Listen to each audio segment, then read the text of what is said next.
إن الحمد لله نحمده ونستعينه ونستغفره ونستهديه ونتوب إليه ونعوذ بالله من شرور أنفسنا وسيئات أعمالنا من يهده الله فهو المهتد ومن يضلله فلن تجد له وليا مرشدا أشهد أن لا إله إلا الله وحده لا شريك له وأشهد أن محمدا عبده ورسوله بلغ الرسالة وأدى الأمانة ونصح للأمة وتركنا على المحجة البيضاء ليلها كنهارها لا يزغ عنها إلا هلك. اللهم صل وسلم على سيدنا وحبيبنا وقائدنا محمد وعلى آله وأصحابه أجمعين. أما بعد فيا عباد الله أوصيكم ونفسي بتقوى الله فقد فاز المتقون. قال الله تعالى في القرآن الكريم: أعوذ بالله من الشيطان الرجيم يا أيها الذين آمنوا اتقوا الله حق تقاته ولا تموتن إلا وأنتم مسلمون. Kaum muslimin rahimakumullah, mari kita tingkatkan takwa kita kepada Allah dengan melaksanakan semua perintah yang Allah jelaskan dalam Al-Quranul Karim dan perintah Rasulullah SAW yang beliau jelaskan dalam hadis atau sunnah beliau. Kemudian kita juga harus meninggalkan apa saja larangan Allah dalam Al-Quranul Karim dan larangan Rasulullah SAW dalam hadis atau sunnah beliau. Dengan demikian insyaAllah kita bisa meraih derajat takwa yang sebenar-benar takwa. Dan demikian insyaAllah kita pantas masuk surga Allah Subhanahu wa Ta'ala di akhirat kelak. Kemudian salawat dan salam kita baca untuk Nabi kita Muhammad sallallahu alaihi wasallam. Rasulullah teladan kita dalam menata hidup dan kehidupan ini, baik individu, rumah tangga, masyarakat maupun negara. Harus beliau teladannya, kalau tidak kita akan gagal. Seperti yang kita lihat pada hari ini, ya, umat Islam gagal, baik pribadi, rumah tangga, negara. Banyak sekali kegagalan-kegagalan dalam hidup kita karena kita tidak konsisten mengikuti keteladanan Rasul sallallahu alaihi wasallam. Padahal kita gegap gempita menyambut atau membuat acara-acara, ya, peringatan kelahiran Nabi kita Muhammad sallallahu alaihi wasallam, tapi keteladanan kita kepada beliau tak kunjung meningkat dan tak maksimal. Ini problem. Kaum muslimin rahimakumullah, salah satu yang muncul, ya, pada minggu-minggu terakhir ini adalah masalah pinjol, pinjaman ojol, yang membuat masyarakat kita menderita, menjadi objek pemerasan. Ya. Oleh karena itu, saya ingin melihat, ya, inti persoalannya. Inti persoalannya bukan dia ilegal atau tidak ilegal. Inti persoalannya bukan karena dia pinjaman online atau tidak atau offline. Yang namanya pinjaman itu namanya riba. Pinjaman dengan tambahan itu namanya riba. Itu salah satu dari bagian bentuk riba. Dalam Islam sederhana aja ada sekitar 4 atau 5 bentuk riba yang dilarang oleh Allah Subhanahu wa Ta'ala dan Rasul sallallahu alaihi wasallam. Ada riba fadl namanya, ada riba nasi'ah, ada riba aliyat, atau ada riba al-qard, atau juga disebut dengan ada riba al-jahiliyah. Ini macam-macam riba yang ini sudah dijelaskan secara detail oleh para ulama kita dalam kitab fikih. Cuman kita baca fikih hanya sebatas wudu, taharah dan salat saja kan. Nah, ini persoalan kita berhenti belajar dan mengkaji Islam. Banyak hilang dari kita ilmu-ilmu Islam yang luar biasa. Padahal ilmu Islam itu komplit sesuai dengan Islamnya. Al-yawma akmaltu lakum dinakum. Pada hari ini saya sempurnakan bagi kamu agamamu, kata Allah. Jadi agama kita ini sempurna. Tidak ada lagi kebutuhan kita kepada sistem lain karena dia sudah sempurna. Persoalan umat kita ngambil sedikit, ditinggalkan yang lebih banyak. Salah satu di antara masalah sistem ekonomi, sistem riba ini. Dalam kesempatan yang mulia ini, kaum muslimin rahimakumullah, saya akan membacakan beberapa ayat Al-Quran terkait dengan masalah riba ini.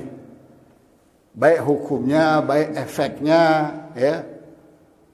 Kenapa Allah haramkan? Ini Allah sendiri yang mengharamkan. Berarti ada masalah. Kalau tidak masalah, berarti Allah biarkan, Allah halalkan.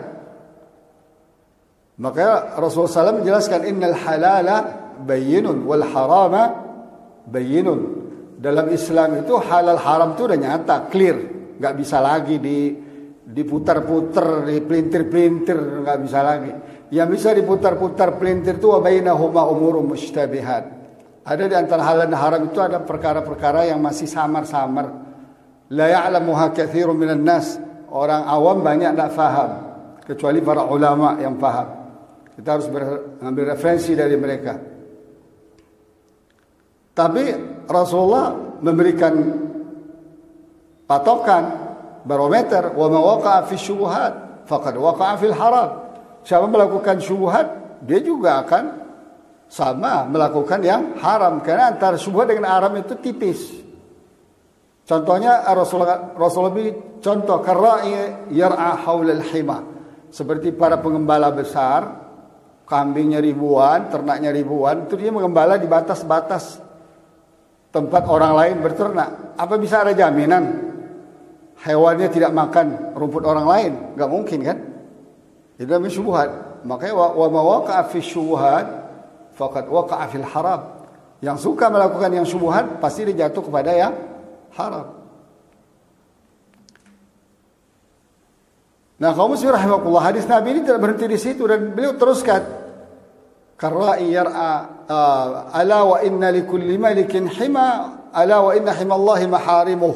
Ingat, setiap penguasa, setiap raja di dunia ini punya batas teritorialnya. Nah, batas teritorial Allah itu yang diharamkannya. Salah satu yang diharamkan sangat-sangat oleh Allah itu adalah riba ini. Pinjaman berbunga ini. Pinjaman dengan tambahan. Dalam Islam ada pinjaman, tapi qardul hasan namanya. Soft loan. Berapa yang kita pinjam, segitu harus kita balikin. Nggak boleh ditambah. Kalau ditambah itu namanya ziyadah atau riba. Riba itu artinya ziyadah, ada tambahan. Mau besar, mau kecil, para ulama kita mengatakan sama saja. Nah, Allah Ta'ala berfirman dalam surah Al-Baqarah ayat 275 sampai 279. A'udzubillahi minasyaitonir rajim. الذين يأكلون الربا لا يقومون إلا كما يقوم الذي يتخبطه الشيطان من المس ذلك بأنهم قالوا إنما البيع مثل الربا وحل الله البيع وحرم الربا فمن جاءه موعظة من ربه فانتهى فله ما سلف وأمره إلى الله ومن عاد فأولئك أصحاب النار هم فيها خالدون. Orang-orang yang suka makan riba, menerapkan sistem riba, mereka tidak bisa berdiri kecuali seperti orang yang sedang kemasukan setan, nggak bisa tenang. Gelabak gelubuk, kasak kusuk. Ya. Kenapa? Karena mereka punya prinsip jual beli itu sama dengan riba. Padahal Allah halalkan jual beli dan haramkan riba. Ya, jadi Allah halalkan jual beli dan haramkan riba. Lalu Allah berikan ultimatum. Siapa yang sudah datang kepadanya pelajaran tentang riba ini dari Allah Ta'ala, ya, lalu dia berhenti, stop sekarang juga, maka ya, urusan masa lalunya urusan Allah. Allah akan ampuni urusan masa lalunya. Ya. Tapi siapa yang kembali lagi, maka mereka akan menjadi penghuni neraka dan kekal di dalamnya. Ini ancaman ini hanya ada pada beberapa dosa besar, ya. Syirik contohnya kan, kafir, kufur. Di antaranya adalah riba ini. Kemudian ayat berikutnya, yamhaqullahu riba wa yurbis sadaqat wallahu la yuhibbu kulla kaffarin athim. Allah akan bumi hanguskan sistem ekonomi yang dibangun di atas dasar riba. Ini janji Allah. Ya. Dan Allah akan menumbuh kembangkan sistem ekonomi yang didasari sadaqat. Ini panjang uraiannya. Maka sistem ekonomi di dunia ini cuma ada dua, riba atau sedekah. Riba anut di luar Islam, anutan di luar Islam, sistem di luar Islam, sedekah dalam Islam. Kenapa? Allah tidak suka kepada orang-orang yang kafir dan pendosa. Jadi orang yang suka makan riba, menurut sistem riba, itu dianggap Allah sebagai kafir dan pendosa. Kemudian Allah masuk orang beriman yang sebenarnya seperti apa? Innal ladzina amanu wa 'amilus salihati wa aqamus salata wa atuz zakata lahum ajrun 'inda rabbihim wa la khaufun 'alaihim wa la hum yahzanun. Sesungguhnya orang beriman itu ialah orang yang beriman kepada Allah dengan segala macam rukunnya, ya kan? Dengan segala macam hakikat dan konsekuensinya, dengan segala macam menjauhi yang membatalkan keimanan itu. Kemudian mereka melakukan amal saleh, hidup mereka di atas dunia ini berdasarkan sistem Islam, itu amal saleh namanya. Hatta pergi ke hutan, ya, cari berburu, cari hewan untuk makanan, itu amal saleh namanya. Apalagi ke kantor, cari rezeki, itu amal saleh. Kemudian menegakkan sholat, membayar zakat. Nah lihat, membayar zakat. Artinya apa? Orang muslim itu produktif pasti. Level ekonominya harus sampai kepada muzaki yang membayar zakat, ya kan? Kalau dia benar-benar beriman, benar-benar ibadah, benar-benar taat dan sistem Islam, pasti Allah angkat level ekonominya menjadi orang muzaki yang bisa memberikan zakat. Nah bagi mereka ini ada surga yang luar biasa Allah janjikan. Mereka tidak akan takut menghadapi kematian dan tidak akan sedih, gentar menghadapi hari kiamat. Karena problem terbesar kita manusia ketika mati dan ketika menghadapi hari kiamat, itu Allah jamin aman. Oleh karena itu Allah himbau kita, ya ayyuhalladzina amanu, hai orang beriman, ittaqullah, bertakwalah kamu kepada Allah, wa dharu ma baqiya minar riba, tinggalkanlah sisa-sisa riba itu. Sisanya aja enggak boleh. Katakanlah dulu proyek kita 10 miliar, sekarang tinggal sekian ratus juta, tinggalkan. Dulu ada pinjaman kita sekian triliun, sekarang tinggal sekian miliar, tinggalkan. Sisanya aja udah gak boleh. In kuntum mu'minin, kalau kalian benar-benar beriman. Coba lihat. Kalau kalian benar-benar beriman. Fa'in lam taf'alu, kalau kalian tidak segera meninggalkan riba, kata Allah Ta'ala, fa'zanu biharbin minallahi wa rasul, berarti kalian mengumumkan perang kepada Allah dan Rasulnya. Tapi wa in tubtum, kalau kalian bertaubat, tidak mau lagi dengan sistem riba, meninggalkan riba, falakum ru'usu amwalikum, modal kalian itu milik kalian. Yang diharamkan ribanya kan. Kita terbiasa ngasih kredit, katakanlah 1 miliar atau 100 juta, itu ambil lagi, itu milik kita. Yang dilarang itu apa? Ribanya. Begitulah Allah luar biasa ya, memberikan aturan yang luar biasa kepada kita. Dengan demikian, dengan kalian meninggalkan riba itu, ini kata kuncinya, la tazlimuna wa la tuzlamun. Kalian tidak melakukan kezaliman dan tidak dizalimi orang. Nah, kaum muslimin rahimakumullah. Ya. Di sini saya akan mencatat ada 10 bahaya riba dalam kehidupan kita. Apakah itu legal atau ilegal? Apakah itu bentuknya bank? Apakah bentuknya lembaga non-bank? Apakah itu pribadi, apakah itu pinjol online atau offline, apakah itu rentenir atau bunganya cuma 4%, 5%, sama aja. Kita nggak bicara legal dan ilegal menurut manusia, tapi kita bicara legal dan ilegal menurut Allah Subhanahu wa Ta'ala. Walaupun menurut kita legal dan menurut Allah ilegal, kita akan dihantam, akan dihajar oleh Allah Ta'ala, akan dikasih hukuman. Ya.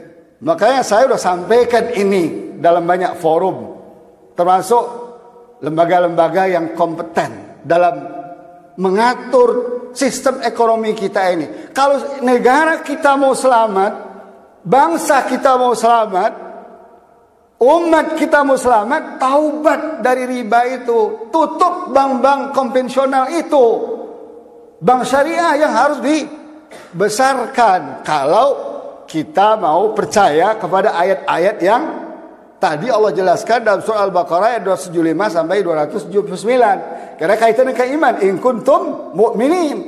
Kalau kita masih beriman kepada Allah sebagai Tuhan pencipta kita, Tuhan pemilik alam semesta, Tuhan yang akan menentukan nasib baik buruk kita. Kalau kita ikuti sistemnya, kita akan diberikan nasib yang baik. Kalau kita membangkang kepada sistemnya, walaupun nama kita Abdullah, Muhammad Abdullah, di jidat kita tulis Muhammad Abdullah, tidak ada gunanya. Walaupun tiap tahun kita mengadakan acara-acara peringatan kelahiran Nabi kita, nggak ada gunanya. Walaupun berselawat berbusa-busa sejuta kali sehari, nggak ada gunanya. Nggak ada gunanya. Karena Allah di sini ancamannya luar biasa. Makanya saya coba, paling tidak ada 10 bahaya riba. Pertama, riba itu ternyata faktor di antara faktor yang membatalkan keimanan kita. Seperti ayat tadi, in kuntum mu'minin. Dan diancam oleh Allah Ta'ala pelakunya masuk neraka. Lah mau kita? Insya Allah kita nggak mau. Saya pribadi nggak mau. Nggak tahu jemaah. Mau nggak imannya batal? Mau nggak masuk neraka? Gara-gara kita makan riba? Insya Allah kita tidak mau. Karena kita nggak akan bisa melawan Allah Subhanahu wa Ta'ala. Yang kedua, dicabutnya keberkahan harta kita oleh Allah Ta'ala. Harta itu kuncinya berkah. Ilmu itu kuncinya berkah. Negeri itu kuncinya berkah. Maka doa makan kita aja apa? Allahumma barik lana fima razaqtana wa qina adzaban nar. Karena kalau sudah keberkahan dicabut, bukan hanya kesulitan dunia yang kita dapat, tapi juga di akhirat neraka yang akan kita dapat. Karena orang-orang yang makan riba, makan haram dengan cara-cara yang tidak halal itu kecenderungannya selalu kepada yang haram. Ketaatan susah. Hati keras. Tidak bisa dekat dengan Allah. Walaupun bisanya sekali sejumat. Bahkan ada yang dekat dengan Allah cuma 2 kali setahun. Idul Fitri, Idul. Kenapa susah umat kita ikutin ta'lim, baca Quran, berzikir, berselawat? Kenapa susah? Karena faktor makanan haram itu. Di antaranya riba itu. Maka Allah cabut keberkahan. Yang kedua, berarti kita perang dengan Allah dan Rasulnya. Nggak mungkin kita bisa kuat. Belum ada sejarahnya di muka bumi ini orang menang, manusia menang melawan Allah Ta'ala. Lihat zaman Nabi Nuh ditenggelamkan. Padahal belum ada perambasan hutan, belum ada zaman itu. Hutan masih perawan semua, tapi Allah tenggelamkan. Tidak tanggung-tanggung, gunung-gunung pun tenggelam. Lihat umat-umat terdahulu. Fir'aun, luar biasa hebatnya. 3 abad berkuasa keluarganya. Semua kekuatan ada di tangannya, ekonomi, kekuatan militer, kekuatan tukang sihir ada, tapi Allah tenggelamkan juga. Qarun, betapa sombongnya, nggak mau ikuti sistem Allah, Allah tenggelamkan sampai jadi masal, jadi perumpamaan dalam kehidupan kita. Kalau ada harta yang tenggelam di laut, di bumi disebut harta Qarun, padahal bukan harta Qarun yang itu hanya begitulah dahsyatnya Allah menenggelamkan Qarun dengan hartanya. Kemudian yang keempat, pasti terpapar sakit jiwa. Ya, sakit jiwa seperti Allah katakan tadi, orang makan riba tidak bisa bangun berdiri kecuali seperti orang yang kemasukan setan. Akal pikirannya, perasaannya, harta kurang aja, ya kan? Senggol sana, senggol sini, korupsi sana, korupsi sini, tipu sana, tipu sini. Itu ciri-ciri orang sakit jiwa. Pelit, tidak bisa berinfak dengan banyak, tromol lewat, nggak pernah terbanyak dia kasih, pasti yang terkecil dia kasih.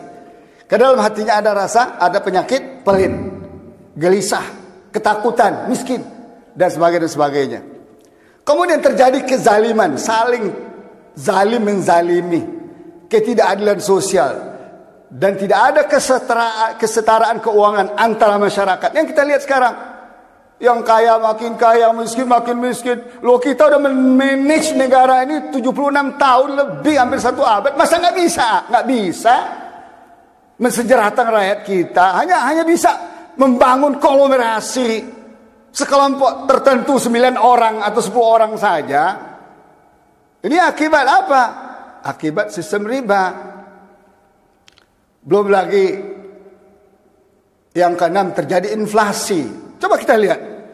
Kita merasakan hidup dari tahun 98, krisis 98 sampai hari ini. Apa yang kita rasakan? Harga barang bukannya turun, ya, tetap aja tidak. Bahkan melonjak-lonjak. Kalau dikaitkan dengan nilai kekayaan kita, apakah uang, apakah tanah dan sebagainya, tidak nutup. Minus. Coba bandingkan sistem Rasulullah sallallahu alaihi wasallam. Dulu ketika di zaman Rasulullah SAW, ketika dia ingin berkorban atau akikah cucu-cucunya, dia beli seekor kambing, berapa harganya? 1 dinar emas.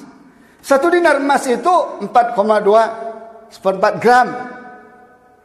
Ya, kalau sekarang kan 2 jutaan harganya.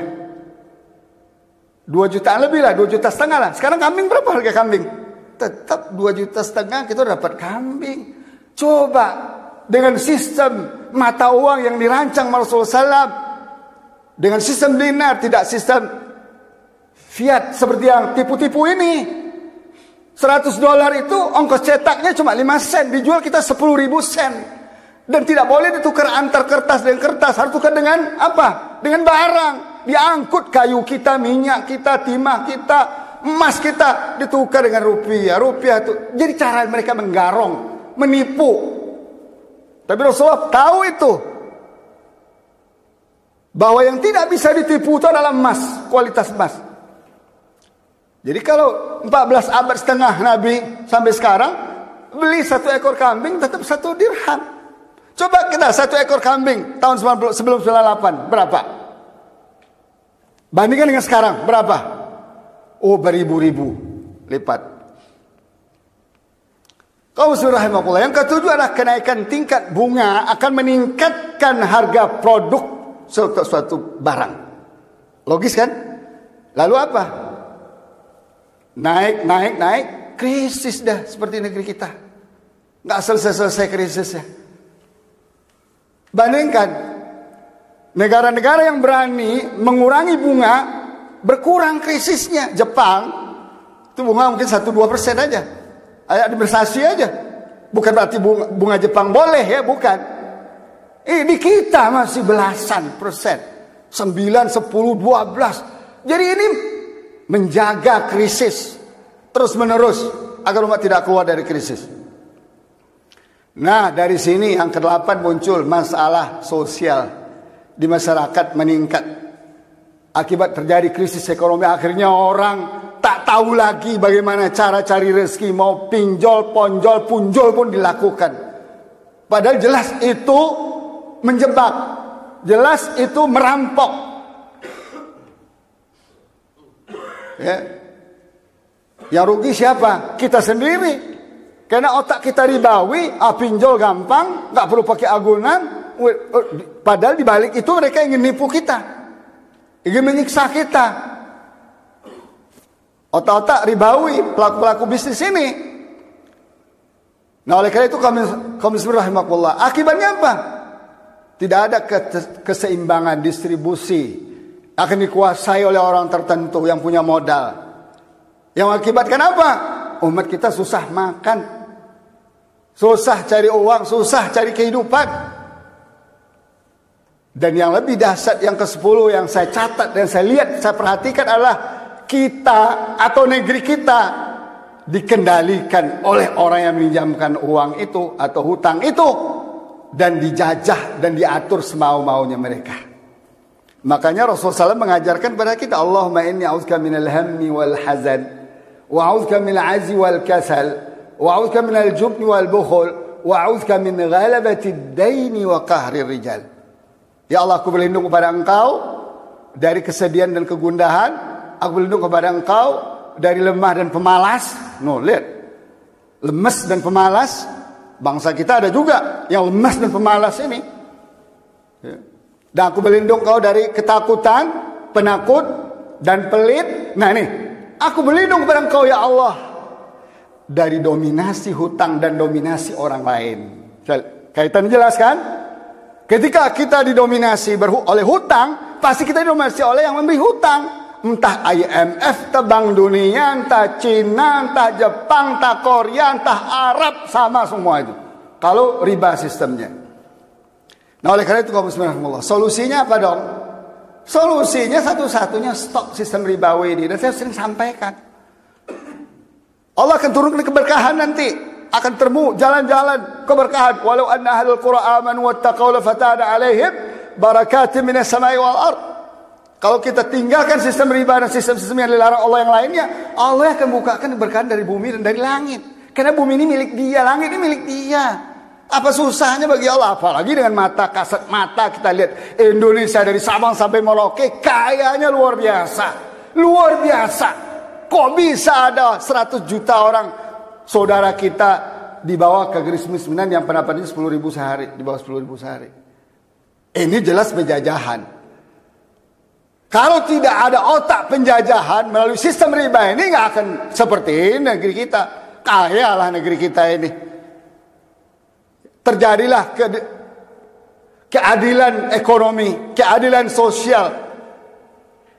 Tidak akan menumpuk di konglomerat tertentu sekian orang itu yang menjadi penghisap darah umat kita. Umat kita capek-capek bekerja dari pagi sampai pagi, dari pagi sampai pagi dengan segala macam pekerjaan. Untuk makan aja susah. Sementara mereka dengan enak duduk di sana sini, main pakai remote, disedot seperti vacuum cleaner. Segala potensi ekonomi kita lari kepada mereka. Darat, udara, laut, udah nggak perlu lagi sebut itemnya. Darat, udara, dan laut, semua dikuasai oleh mereka. Nah, oleh karena itu persoalan kita kaum muslimin bukan persoalan ya, pinjol itu ilegal atau tidak ilegal. Itu ilegal itu menurut manusia itu. Persoalannya hidup kita ini sudah legal belum? Hidup ekonomi kita dan bisnis kita ini, hidup keuangan kita ini sudah legal belum menurut Allah dan Rasulnya? Karena kita muslim, kita harus berupaya untuk selalu legal di mata Allah, legal di mata Rasul sallallahu alaihi wasallam.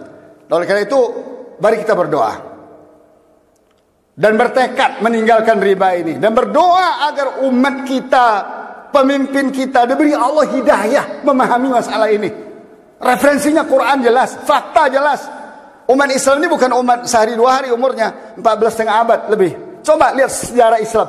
Semasa Islam memimpin, semasa Islam memerintah, ada nggak krisis ekonomi berkepanjangan seperti ini? Nggak ada. Paling setahun 2 tahun clear. Karena basic ekonominya kuat, yaitu sistem ekonominya kuat, yaitu sistem sedekah, dan tidak ada riba. Karena riba itu kezaliman. Allah tidak suka kezaliman. Bahkan Allah bisa berbuat zalim. Apa kata Allah? Inni haramtu dzulma ala nafsi. Saya haramkan berbuat zalim terhadap diri saya. Padahal saya bisa aja, karena semua ini makhluknya dia. Faj'altu bainakum haraman. Saya jadikan juga kezaliman itu haram di antara kalian. Nah, kita berdoa semoga umat kita ini sadar, kaum muslimin rahmatullah. Semoga kita sadar. Balik kepada Al-Quran. Lihat Al-Quran. Lihat impact. Apa yang terjadi kalau kita meninggalkan Al-Quran, meninggalkan sistem ekonomi Islam. Ini tidak main-main ini. Tidak main-main ini. Sama dengan meninggalkan sholat ini. Sama meninggalkan puasa. Nggak ada bedanya. Nah, oleh karena itu kaum muslimin rahimakumullah, ke depan ini kita harus seriuslah beragama. Jangan ikut-ikut pola agamanya orang Kristen, orang kafir, Yahudi, Nasrani. Azan aja kita diprotes sama dia. Di negeri kita terserah kita. Apa ini protes-protes masalah azan? Azan itu memanggil saudara kami untuk membangunkan. Itu Rasulullah yang ngajarkan.